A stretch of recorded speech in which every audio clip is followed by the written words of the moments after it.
Hey neighbor, welcome back to ARTV. My name is John, and it's time for a review of the sixth and apparently the final studio album by the rapper Logic. It's a sequel to his 2014 debut album Under Pressure called, get this, No Pressure.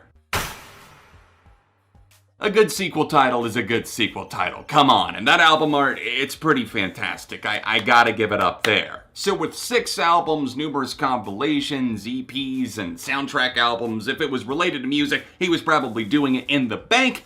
What do we have on No Pressure, his first album that I've been interested in checking out in quite some time? After last year's Confessions of a Dangerous Mind, I was really just trying to stay away at this point, but it seems like there was some sort of redemption arc coming, as he has a son now, he's signed a deal with Twitch to stream over there, and he's retiring from music. Logic is just extremely corny a lot of the time, at least that's what he's been showing us since, say, 2016. I didn't like what we were getting. He was the definition of wasted potential, and while I obviously don't hate the man at all, I've hated my share of his music. He seems very likable as a person, but the songs he was putting out, they were just ear-splitting at times, so try-hard, trying to force some sort of message down our throats, and it felt that he was just straying further and further away from the light of God with every release, and they were coming multiple times a year. So now that he's released his final studio album, don't hold him to that, because rap is to retiring like food is to mouth. It's going to happen at some point,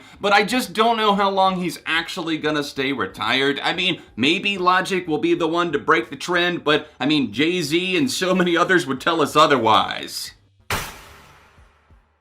Even with all the positive buzz flowing surrounding this album's release, I still found it hard to muster up the strength to just go and sit down for an hour-long listen, because I've sat through so many projects from Logic that they did nothing for me, they bored me to tears, or else they actively grinded on my gears. So, with No Pressure, we actually have an album that flows well? What is this? It seems like heresy, but he actually got back to his roots, and while it's a bit odd that he does spend a lot of this album just kind of questioning critics from the past, or even fans that didn't like his newer material, but then goes back to doing what they like, I mean, it's kind of a catch-22 there, but I'm gonna allow it. For what it's worth, No Pressure doesn't feel like an hour-long album. There are some great transitions at the end of some of these tracks. They flow smoothly into each other, and while at times it can feel like his in-house producer is just trying to replicate what No ID and other extremely talented producers do, I don't feel that it went too overboard. I mean, at times it's like, okay, we get it. You're going for that classic hip-hop sound. Please lay it down for just a second, but more often than not, I'm fine with the pianos, the booming bass, the eclectic instruments that are sampled and brought in pretty tastefully. They did go a bit overboard on the Orson Welles sampling. You hear that in the No Pressure intro, you also hear it again on Obediently Yours. That's the entire track, except we get Logic inserting his voice. You can tell that Logic and his crew had fun making this record, which is something that I honestly haven't felt from one of his albums in quite some time. It just feels contagious to the point where you're on board, you're forgiving some of the cheese, and there is a lot of cheese packed in here. Some of these tracks are going to be skip-worthy,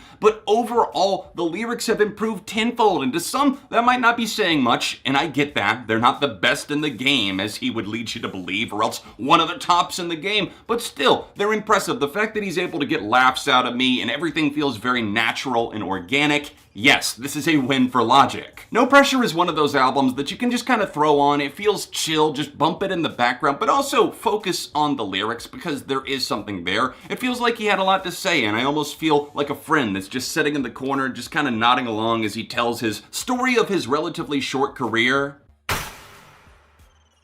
Logic is definitely guilty of cashing in on that sequel-itis trend that I see so much in hip-hop and find myself scratching my head like, did we really need The Carters 17 or whatever we're on now? Do we need Drip or Drown 2 from Lil Baby? Or do we need Young Sinatra 12 from Logic himself? What I'm getting at is that Logic does have some songs that do have a common thread to each other, but I'm always skeptical when I see them pop up in the track list. And here on this new record, we do have one of my top favorites, surprisingly, Soul Food 2, which is definitely so delectable. You can dive straight into that bass line. You just almost feel like you're swimming while you're listening, but I do love the tiebacks to his first album, Under Pressure, and I'm proud that he actually pulled this off so well. Hit My Line definitely brought the heat on the second track on the record. I skipped past the first minute minute or so generally of the no pressure intro. We get oversampled, I guess that's what I'll call it, on that, and the closing moment Obediently Yours, which is kind of a weird open close section, but the in-between is what's good. But Hit My Line actually brought some flames and reminds me of some of his contemporaries, the people that he was influenced by, as he reminds you of on this record.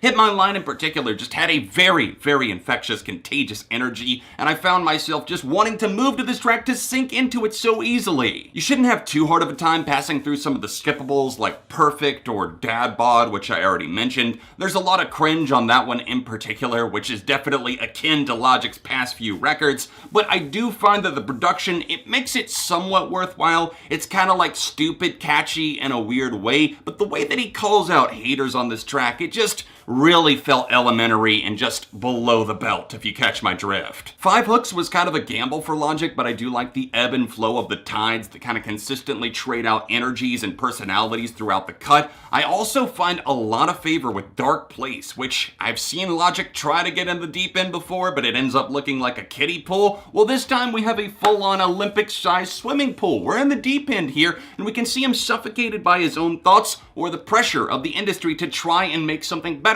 And I'm just wondering, where has this been for the past few years? Pointing back to what I said before, without mentioning too many specific tracks, I do feel that a lot of the production work here, it tries to really conjure up that classic Logic feel for one, but also more of a nostalgic hip-hop. And I could see a lot of hip-hop heads really being into the sound of this album. I just kind of feel that he runs into a wall at times. Like, okay, you did that idea, we've pushed it in here, how much further can we go? But one of the tracks in my top favorite that really breaks away from that, in my opinion, is Man I Is. That is my top favorite here because it has that bubbly bass, a great flow from Logic, but also whoever had the idea to bring on the trumpets just sounding so distant, but also so blissful, so calming. You, sir, or ma'am, are a genius, and I love you for it.